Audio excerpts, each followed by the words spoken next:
मणिपुर सही अनि हेलब फाव लोइसन ngam लेरिबा इरांग असगी खुदोंग साब लौरगा जिरबाम डिस्ट्रिक्ट की मनुंग सनबा बोरोबेक्रा की मफम अमदगी पिकलिबा था निपान की अंगांग अमा यावना MEEOI तरुक हाटपद सेनाबनी हाइबा MEEOI अमा आसाम की कासा पुलिस का लोइनाना NIA ना फागटप ngamkhre फारब MEEOI अदुदी थांगलेनलान मार अतोप मिंगना बोया कवी माक आसाम की कासा डिस्ट्रिक्ट की मनुंग सनबा दिलखोस ग्रान की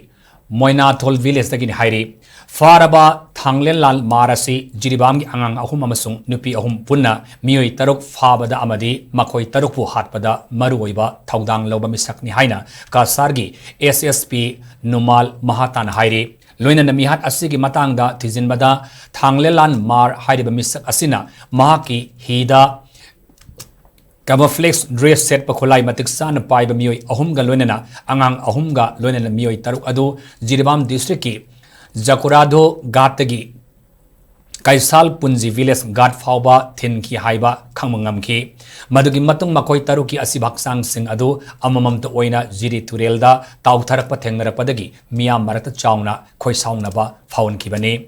tamthiraba mihat asiga mari lenana chenaba misak farakpa asina loinana makha tana MEEOI kaya faba ngamlagani haibagi thajaba thamlakli panwayabadi mihat asiga mari lenana thiziliba NIA da Manipur High Court na thamagi matam piduna case asigi matangda charge sheet thagalaknaba khangan khiba leikharbani